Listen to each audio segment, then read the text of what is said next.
Let me find my notes. Okay, so first we want to thank you for joining us for the Fullerton Georgetown tournament.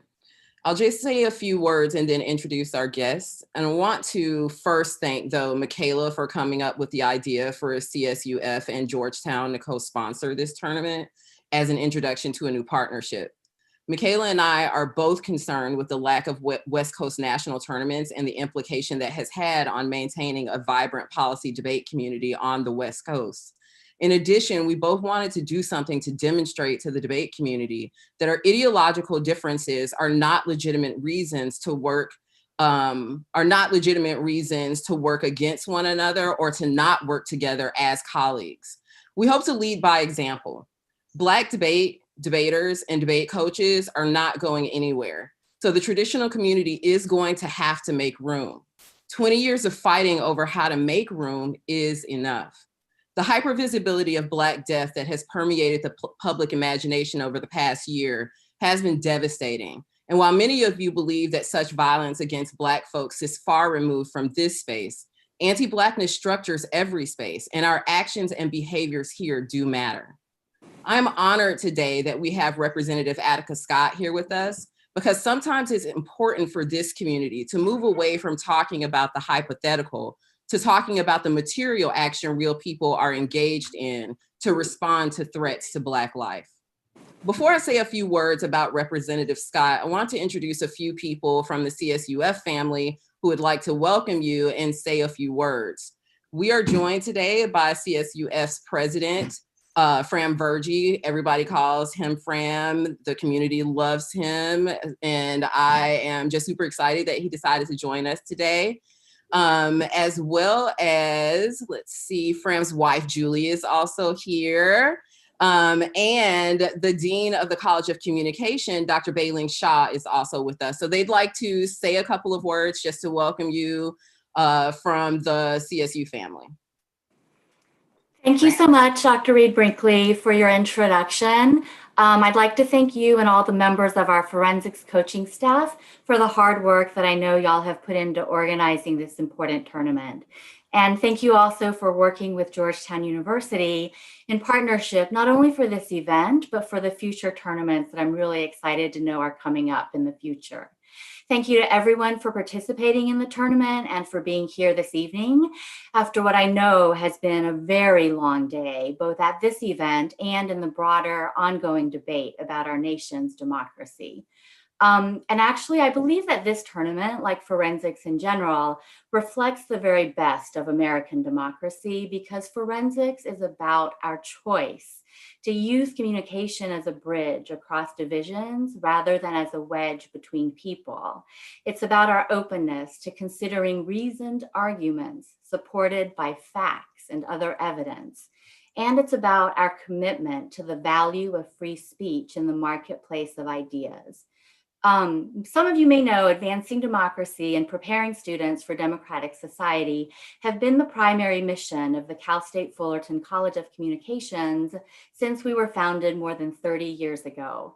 And I'm so grateful to Representative Scott for taking the time to be here to witness our mission in action, as our mission to advance democracy today lives on in the work of our faculty and in the education of our students. Leading that faculty work and student education at Cal State Fullerton is our president, Fram Vergy, who I'm pleased to introduce this evening. As he'll admit himself, President Vergy used to be a lawyer, and so I know he appreciates a great debate. And as a lawyer, he also knows when people on the witness stand should stop talking. And so I will stop here and yield the rest of my time. So now to you, Fram. Well, thank you, Bailey. Good evening, everybody. Happy New Year. I mean, we can still say that it's the first official work day of the new year, but Happy New Year to you all. I'm told that there are more than 30 teams from 40 institutions across the country here tonight, from Berkeley to West Georgia. I mean, that is just incredible. To all of you, to everyone, on behalf of the more than 41,000 students that we have and the 4,000 faculty that we have and staff at Cal State Fullerton, I'd like to welcome you to, I think, we can call the first Fullerton Georgetown College tournament, which I think is super cool. As Dean Shaw mentioned, my name is Fran Burgee, and I'm the president of Cal State Fullerton. As she also mentioned, I'm a recovering lawyer. Well, let me be clear. Once a lawyer, always a lawyer. It gets in your blood and you can't get it out no matter how hard you try. But to be more specific, I'm actually a recovering courtroom litigator, having litigated, I don't know, hundreds of cases in courtrooms all around the nation. Why am I telling you that? Well, I know you've heard this before, but I want to join the ranks of those who have told you that the skills you are developing here, thoroughly researching ideas, testing them against each other, finding your voice, engaging in civil discourse, they're going to serve you throughout your lifetime. I am told that a fair number of speech and debate participants go into the legal field. If that's your plan, and I would highly recommend it, I do hope that you will use these skills that you are developing in this tournament to help make the world a more just, equitable, inclusive place, to call out racism, systemic institutional racism when you see it, to call out anti-Blackness, to call out white privilege, to speak up and speak out and make change. That is what we need to do as a people. That's what we need to do as a community, as a state, and as a nation. And there's no better group of people than the people that you are to prepare to do that for this next generation. I'm an old sucker, so I'm not going to be around, but you are going to make this change. I feel it. I really do. And that personal development is why Cal State Fullerton is really proud to help sponsor events like this. You know, I was an old forensic speech and debate guy, and I loved it, and it prepared me, and it's going to prepare you, I tell you. We're especially proud of this tournament in particular, with this 4-decade history of what's been happening with it.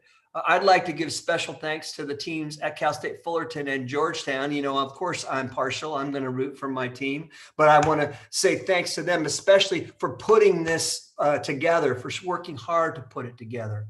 And I hope that once this virus is contained, and it is going to be contained, and we see that light at the end of the tunnel. We got to be careful and safe and engage in all the things that we need to engage in to protect ourselves and our communities. But we're going to come out of this. And when we do, I hope there's a time where we can welcome you to our campus in person. And in so doing, showing you Cal State Fullerton and why we love this place and why we're proud to be Titans. And with that, while Beiling said stop the cross-examination, I'll end my closing argument, and I won't take any more of your time up here because I'm really, really eager to hear the thoughts of Representative Scott. Thank you for being here. Thank you for your commitment to our students and to the future and to everything you do. And congratulations to everybody on the hard work that you've done. No matter where you ended up in this tournament, the fact that you're here, the fact that you're doing this is an amazing and important thing for you and for the future of our community. Thank you. Thank you. Okay. I want to do a little introduction of Representative Scott, but I'm not going to take a lot of time to do that because I really want to hear her talk about what she's doing and what she is working on rather than listening to me, you know, give her a laundry list of her resume. So I'll mention a few things, and then what we'll do tonight is I have a series of questions to ask Representative Scott, but I'm also going to keep the chat feature open. So if you have questions that you would either like for me to ask, or you want to just get my attention and let me know that you would like to ask a question, then I will call on people from the chat feature. That way I don't have to worry about the 5 pages of participants who I can't see their hand up. So let me say a few things. So Representative Attica Scott is the state representative for the 41st District in Kentucky. She serves on a number of standing committees, including education, local government, and elections, constitutional amendments, and intergovernmental affairs. In 2010, Representative Scott graduated from the first class of Emerge Kentucky, which prepares Democratic women to run for office, and was recognized as a connector by Leadership Louisville as a civic and nonprofit community leader. In 2016, Representative Scott defeated a 34-year incumbent to become the first Black woman in nearly 20 years to serve in the state legislature. In 2017, Representative Scott was named to Essence Magazine's list of hashtag woke 100 women in the US, became a Rise to Run trailblazer, and began serving on the Emerge Kentucky Board of Advisors. So let's start with our first question for Representative Scott. But also, would you like to say, just give yourself a few moments just to say something before we start talking? Sure, and thank you so much for that introduction. I love it. I appreciate y'all so much for the invitation to be with you this evening. I thought I'd be hunkered down in front of an actual, desk and having this conversation. But when you're trying to save the democracy from the person who represents your state in DC, you got to show up in the state that could make that difference. So that's what we did this weekend, a mother-daughter trip to Georgia to knock on doors. And so we're pit stopping in Nashville to grab some food. But that's what it means to be in community, right? I believe that all of us on this call are in community together. We are building that another world that I know is possible. We're doing that together. And so, I don't have the best and nicest background on my screen, but I still love and deeply respect all of you. And I'm so glad that I have the opportunity to show up and be with you this evening. So thank you. So my first question is, this will get out some information on what you've been up to. I was reading your Twitter feed and found out that you had recently been arrested. Would you tell the group here what were the circumstances of the arrest and what sort of facilitated you even being where you were that you were arrested? Definitely. And I'll start by saying that I use my public social media as an opportunity to educate people about what's happening in state government, but also, this past year has been an opportunity to use a platform like Twitter to let people who I'm connected to across the country and around the globe know what's happening at the epicenter of the movement for justice for Breonna Taylor in Louisville, Kentucky. So I appreciate you for following and seeing what was happening there. So in September, actually shortly after I had recovered from COVID-19, I was out on the front lines at Injustice Square Park, where we've been gathering for more than 200 days now, seeking justice for Breonna Taylor. And we were all waiting to hear from the Attorney General of Kentucky, who basically told us there would be no justice for Breonna Taylor. And so every night that week, we marched, we did car caravans, we protested that decision. The mayor had implemented a curfew and the governor had sent in the National Guard and the state troopers. But we also had the FBI, the Department of Homeland Security, and Immigration and Customs Enforcement here as well. So we had the alphabet soup of law enforcement descending on the city of Louisville. So this was Tuesday, the 22nd, when the Attorney General and the grand jury said there would be no justice for Breonna Taylor. That Thursday, September 24th, curfew was at 9 o'clock. Before 9 o'clock, we were headed to the church for sanctuary. We had been following the marchers, and we were in a vehicle. We wanted to keep them safe because, as many of you have seen across the country, people who are driving cars have been plowing into people who are marching, and we didn't want that to happen to the folks that we love and we are in community with. So we were traveling behind them and decided to veer off so we could head to the church for sanctuary. And we got boxed in by law enforcement. They had militarized vehicles, so they blocked us into a parking lot. They blocked another exit of the parking lot with a concrete slab, so we couldn't get out. This is in the district that I represent, so I know it quite well. For the most part, born and raised in Louisville, and we were at one of the private schools that's in my district that I've gone to often. So I knew we had two ways to get out of there, but they blocked both of those ways.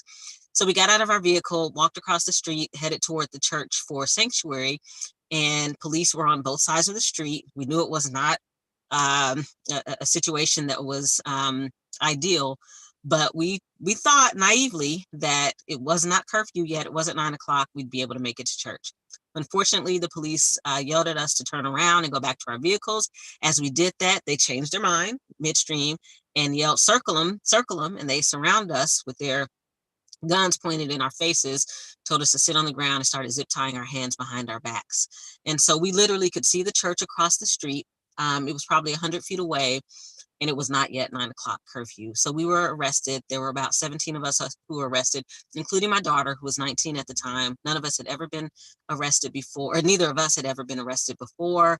In fact, I wanted to be the only person in my family to have not been arrested. My mother's been arrested, my father, my brother, and I wanted to be that one who broke that cycle, but that was not what the Louisville Metro Police Department had intended for me.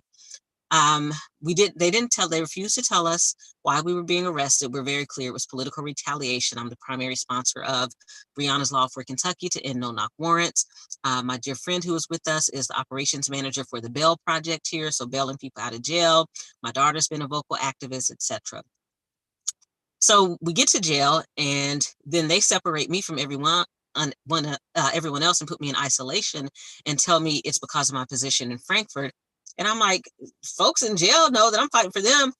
So you don't need to separate me from anyone else. But that's what they decided to do. So anyway, we spent 10 hours incarcerated.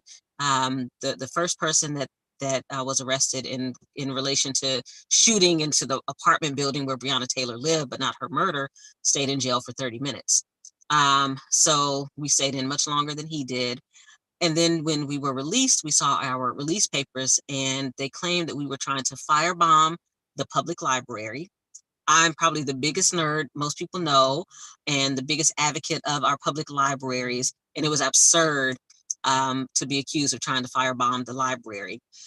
And, through that whole ordeal, that whole night in the 10 hours in jail, not once did I shed a tear until we got out and someone showed me the statement from the union for the library, who said, "This is ridiculous. Representative Scott would never do this. We will not believe what you're trying to accuse her of. Drop the charges. She would never try to firebomb the library." And in that moment, I broke down, because it was more important to me that my people, and I used to be coordinator of jobs with justice. So it was more important to me that the union folks knew I would never do anything like that than it was for me to be concerned with what the police department was falsely accusing me of. So it just, I broke down, and it was just all the weight of everything. Just, I think in that moment fell on my shoulders. But anyway, I'll just close by saying, that my daughter has said to me from the beginning of this movement for Breonna Taylor that we don't move in fear. We were tear gassed the second night of protests on Friday, May 29th. And when that next day, she said, we don't move in fear. So we've continued to show up. That day we were released from jail, we literally walked across the street to Injustice Square Park and stood with Breonna Taylor's family. They did a press conference. So we didn't even go home and shower, put on clean clothes or anything. We were looking like a hot mess, but we wanted to be with the family. And we were not going to allow the police to think they were going to shut us down, make us afraid to show up for justice, and we were going to keep showing up. Can you describe to us what the atmosphere is like on the ground in the middle of this social justice movement for Breonna? What kind of actions or strategies are you seeing being taken by people in their attempt to resist state-sponsored police violence and to, make changes in their own communities? Well, I've been clear that I follow the lead of the young people who have been showing up and mobilizing actions, and they've been amazing. They're creative thinkers, they're visionaries, they're bringing all of their artistic skills to this movement. And so we've had almost a nightly car caravan for justice. We've had almost daily marches for justice. They've shown up at the mayor's house, and it, with so many people that he eventually ended up moving in with his parents, so that, folks couldn't keep showing up at his house. Listen, if you're not going to do right by the people, it's not our job to keep you comfortable. So if you got to go live with your parents until you do right by the people, then that's what you have to do. Or you could choose to do right and stay at home. And they've also held actions at the heart and center of capitalism in the city. So they've been to the malls and have held actions at the malls. Injustice Square, where we held space for over 200 days, is in the heart of downtown Louisville. So it's all around the systems of capitalism, all the, 4th Street Live, all the party places, all the restaurants and bars. And they've made it very clear that they were going to continue to hold that space. They've used their art, their photography skills, everything to create beautiful graphics about Breonna Taylor, educational materials, so that people who may not be steeped in law and public policy and advocacy can still understand what's going on. They can understand Breonna's law. They're breaking it down in ways that don't exclude people, but instead make people feel like I can be part of this movement. And so now, with the shift in the, weather outside, and Kentucky can get cold and sometimes snow, we're beginning to shift the way that we protest and leaning more on car caravans. Our legislative session begins tomorrow, so I'll be back in our state capitol tomorrow. We're focusing on public policy and getting Breonna's law passed to end no-knock warrants. And I love it because we've been very clear for months now that we're about protest, but we're about policy, and we're about creating new leaders to run for office. So we're going to be spending this year preparing new and different and every age group of person to run for office. And then next year, 2022, we've got about 80 seats that are going to be on the ballot in Louisville, and we're running folks at every single level for judicial seats, for the city council, for the school board, for mayor, for everything. We're very clear. We're coming for those seats because we know that we, the people, as Congresswoman Ayanna Pressley says, the people who are closest to the pain need to be closest to the political power. And so that's our goal, is to get people who are closest to the pain in these seats to transform the society to what it should be for all of us.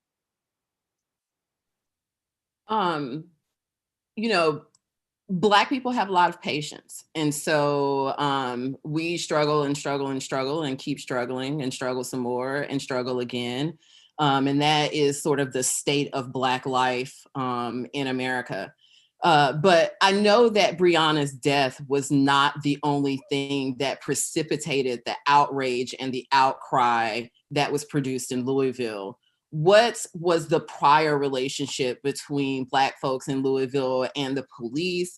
What created the circumstance that once Breonna Taylor was murdered by the police, that there was such an organized reaction in Louisville?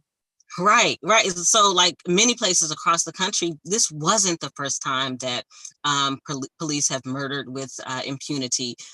They killed a young person a little over 10 years ago, Michael Newby, shot him in the back as he was running away from police. So he was unarmed, handcuffs behind his back. He was running from police, and they shot him in his back because he had the nerve to run with handcuffs behind his back. About 5 years ago now, 2015, police shot and killed an African immigrant who was hard of hearing, and also English was his second language. So we're very clear he probably didn't understand the commands that the police officer was giving him. He had a little cheap, flimsy pole from the dollar store that probably couldn't hurt a fly, that he was waving around, and the officer claimed that he felt his life was threatened, which is often the claim, that officers feel like their life is being threatened, and their justification for murdering us.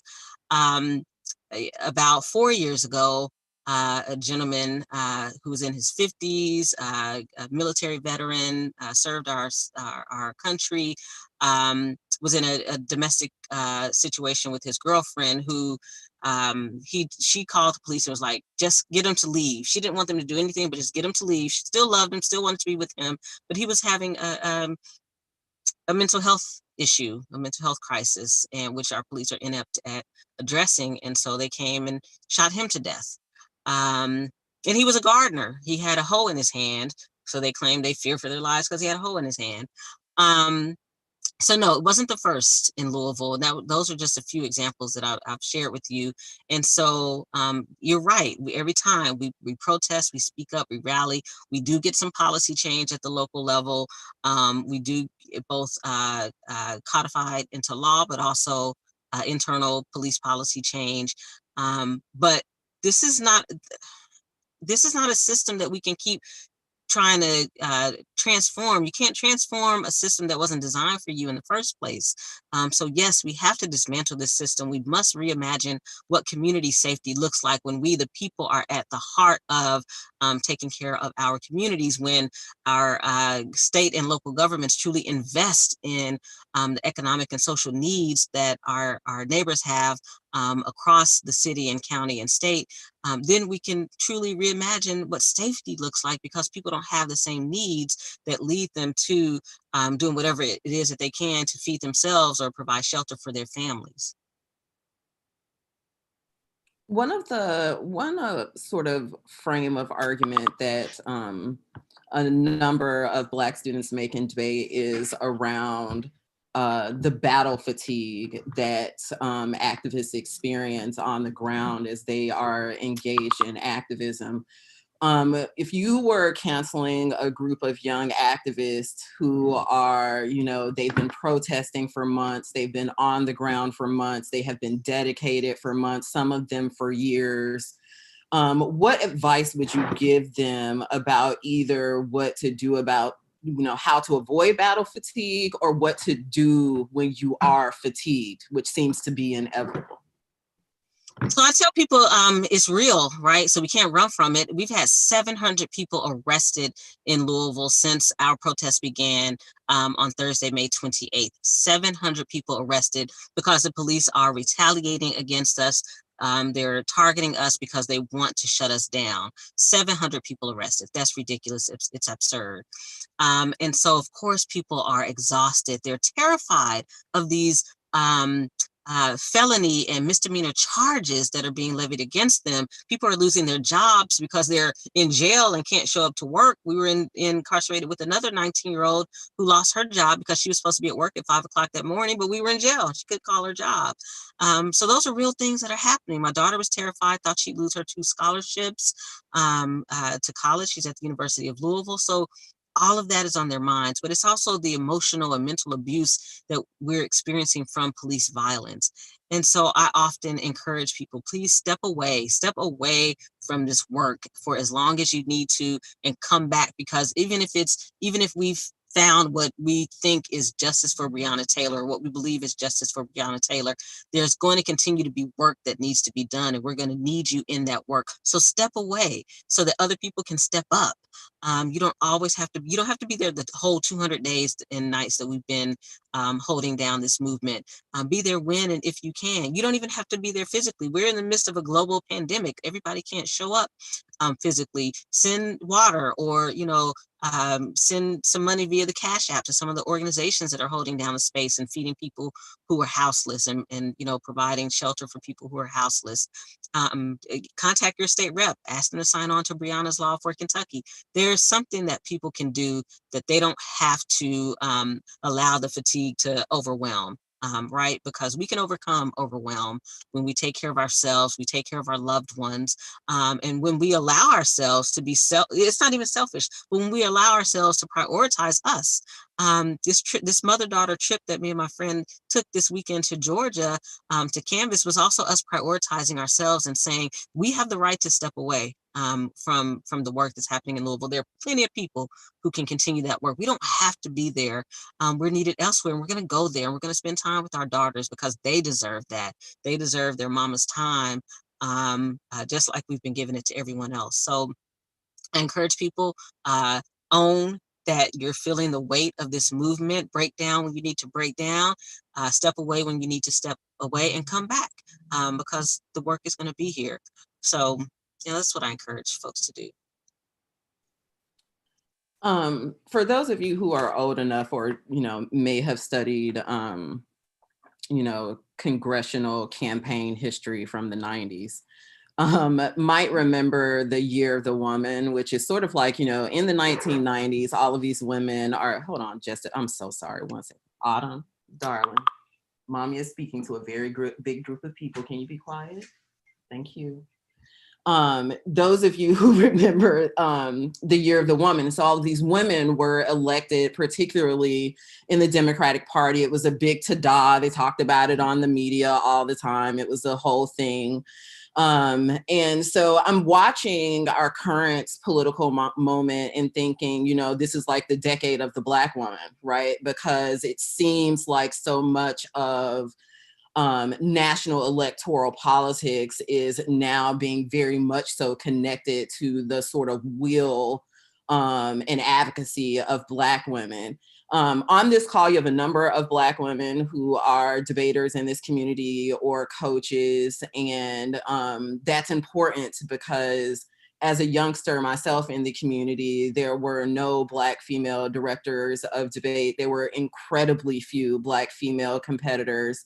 And it wasn't until 2007 when I went to the University of Pittsburgh that there was the first Black female director of a college policy debate team, who was also an assistant professor. So that is our history here.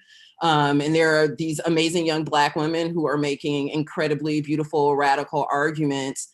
What do you think about, you know, both what Black women are doing in this moment, but also how the world is responding to the fact that Black women are doing things and people are watching what they're doing and responding to that as we garner increasing amounts of power? Oh, I'm clear. We terrify the white majority, particularly white men who believe that only they should be in power and that they should have domination, control, and power over all of us. And we terrify that notion, and which is just fine. Because we're showing up as our whole authentic selves. We're demanding a better world for everybody, right? Most of the Black women I know are like, look, yes, of course, Black Lives Matter, and I'm centering Blackness, and I'm showing up as my whole authentic Black self. But I also know that we can't get there alone. And that I want to make sure that my Indigenous folks, that my Latinx folks, my Asian siblings, that all of us have the opportunity to thrive. And so because we show up in that way, we truly do terrify the white male power structure that has been allowed to exist in this country the way that it has. And my team is now here with their food, getting in the car. And so, you know, I believe that we must continue to show up in the ways that we have, and we must continue to push for our communities, because we're not only pushing for the folks who are in positions of privilege like me. You know, I'm in elected office, but also making sure that folks whose names we might not ever know are able to thrive and not just survive, right? We want people to do more than barely make ends meet. Because it goes back to your whole point about, you know, burnout and overwhelm, because we also have folks who are trying to figure out how to pay bills. So, you know, I encourage you, please continue to show up as who you are. You don't need to back down from anything for any reason, and you don't owe anyone your silence. What you do is owe yourself your commitment to you and your community. So please keep showing up. Please keep being who you are, who you're supposed to be. And I'll also say I ran against a 34-year incumbent who was in my political party. So I primaried him and got him out of office. And, you know, it wasn't something that people in my party wanted me to do, but my folks deserve better. And you know, that's okay. I'm not here to please some political party that hasn't been doing right by my people anyway. I was here for my folks. And so now I'm able to serve in office and support other people to run for office and be able to show up and do right by our neighbors. I'm going to ask one last question because I know you all need to get back on the road. We need you to be back in the state legislature, refreshed tomorrow.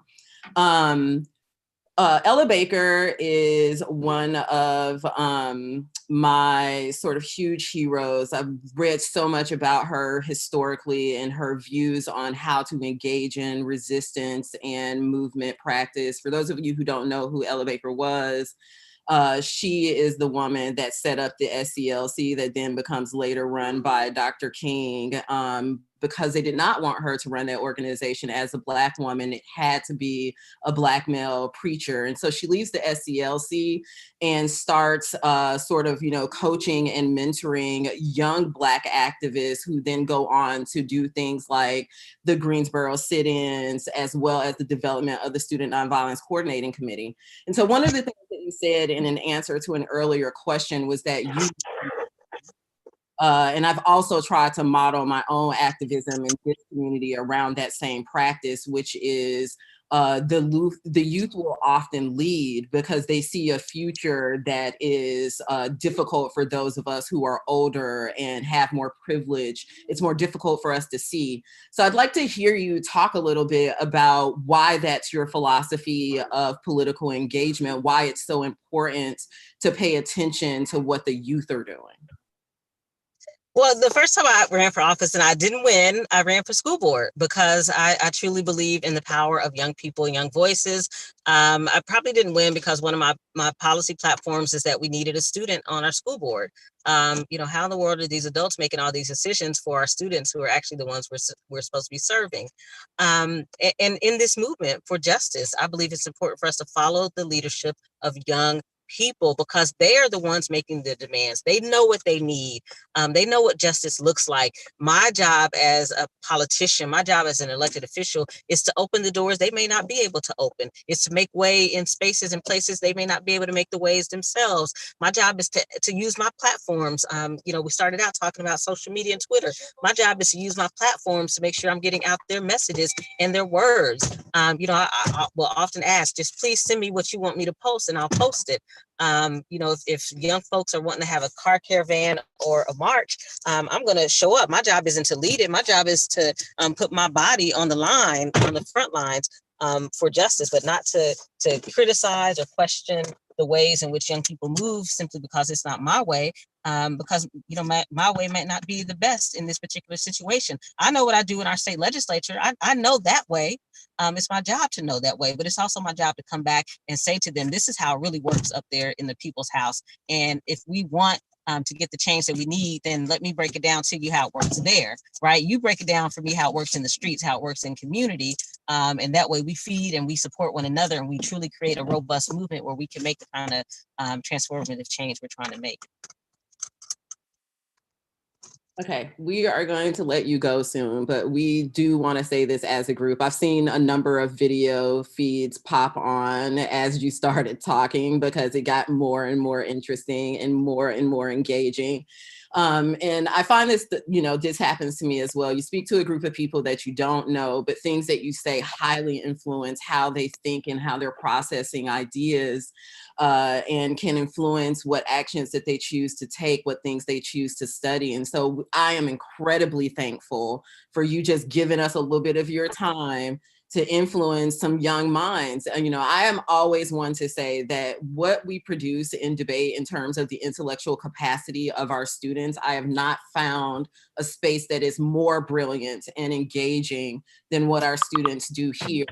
So I'm just really thankful. And I'm just going to tell you now, girl, you're going to get cited in elimination rounds tomorrow because debate rolls, right? They're going to start talking about how you framed a lot of the things here. And I tried to target my questions so that it would be, you know, responsive to some of the conversations that the students are having. So we are just super thankful, incredibly grateful for everything that you say. It was so eye-opening, so amazing, spoke to my heart so much, and, you know, reiterated for myself sort of my own strategies for engagement, which are just incredibly similar to yours.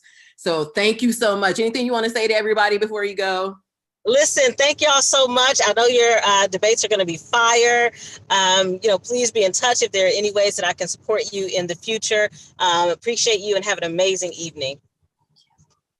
All right. Bye, y'all. Bye. Thank you so much. Okay.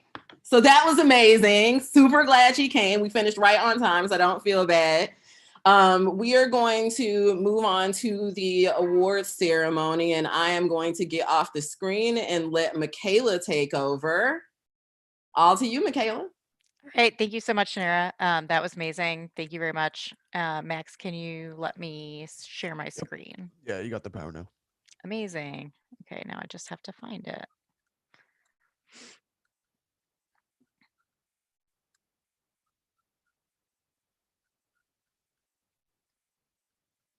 This should only take 7 hours. Here we go. Oops, I started in the middle. Okay.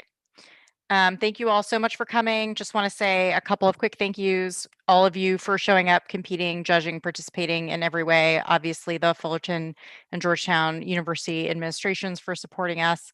The coaching staff and students from both Fullerton and Georgetown. Toya Green, Ezra Luvis, Brandon Kelly, leaving people out. I apologize. Gary Larson for running tab like the wizard that he is. The best tab staff in the world, Adrian Bavero, Max Bukrov, David Krim-Helwick, Jamie Snoddy, Erica Thomas, Danielle Vernio Gorman, all champions, obviously Shanera for being amazing and helping to make this all happen. And now we're going to move on to some awards. So first we want to, is everyone seeing awards? Okay, great. So first want to acknowledge and recognize the awards that have happened already. So in JV quarterfinalists, congratulations to the New School KK and Kansas State SW for the quarterfinals. The semifinalists, Wyoming GK and CSU Fullerton DL. And then the finalists in JV were George Mason PB, and in novice breakout, the finalists are Houston AO. Our champions in the 2021 Fullerton Georgetown Cooperation Tournament are Southwestern AV in the JV division, and in the novice breakout, Cornell FK. So big round of applause and congratulations to all those competitors, especially shout out for debating in a collapsed division, which is never easy, and being awesome. The JV Speaker Awards in 10th place from Kansas State, Sarah Spond. And I'll pause for each of the Speaker Awards so you can cheer and clap as we do awkwardly. In 9th place from CSU Fullerton, Brian Loaiza. Feel free to unmute. Thank you. In 8th, perfect. In 8th place from Arizona State, Merritt Weber. In 7th place from George Mason, Luke Palmieri. In 6th place from George Mason, Ansa Verk. In 5th place from Wyoming, Calvin Gilmer. In 4th place, also from Wyoming, Mac Kramer.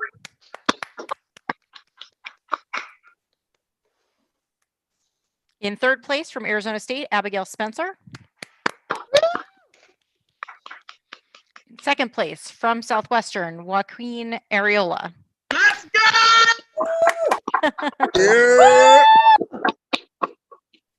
Congrats. And your top speaker in the JV Novice Division of the 2020-21 Fullerton Georgetown Tournament, also from Southwestern, is Roberto Villagomez.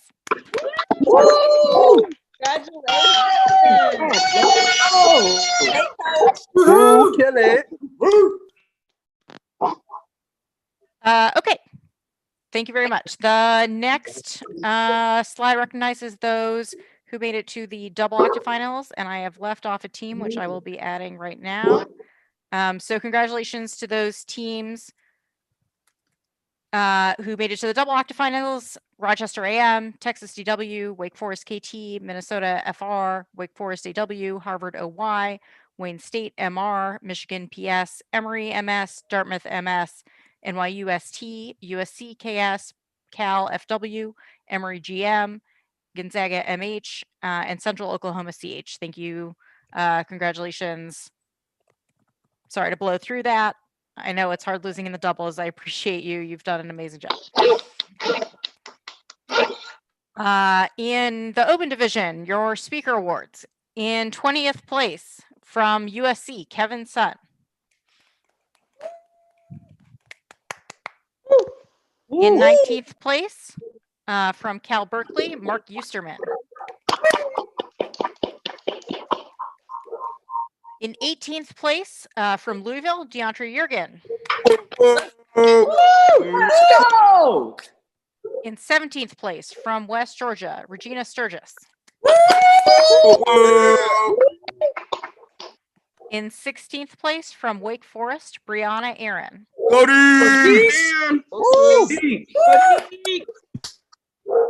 In 15th place from Harvard, Summer Ahmed. In 14th place from CSU Fullerton, Let's go! Devontae Yes, Hall. sir. Oh. Hey, My Red! husband. Yes. In 13th place from Texas, Het Desai. That boy cold. In 12th place from West Georgia, Dion Davidson. Let's go. Yes, sir. Let's go. In 11th place from Kansas and not Dunder Mifflin, Michael Scott. Can't help it. In 10th place from Kansas, Asia Butler. Yes, ma'am. Oh, Okay. already. Rock, Chuck. Kill him. In 9th place from Michigan, Giorgio Rubini. Whoa, whoa. Hey, Georgia. In 8th place from Wake Forest, Ayanna Trotman. Yes, Go, Ayana. Yes. In 7th place from Northwestern, Nina Friedman. Let's go. Let's go, Nina. In 6th place from Michigan, Rafael Pieri. In 5th place from Dartmouth, Tyler Virgo. In 4th place from Rutgers, Ryan Hemnerine. That's my twin. Yes, sir. Go, bro. In 3rd place, Mr. Entrapment is a process, not an event himself, from Dartmouth, Ramtambe. In 2nd place from Rutgers, David Asafu Ajayi. Let's go. Woo. And your top speaker in the open division at the 2020-21 Fullerton Georgetown tournament from Wake Forest is Sekou Cisse. Yo. You better, nigga. Go ahead. Go, Pete. Thank you all so much. The pairings of the list of judges will be released immediately or as soon as we can possibly get them to you. Really appreciate you all. Thanks for coming. Good luck. Congratulations. Thank y'all.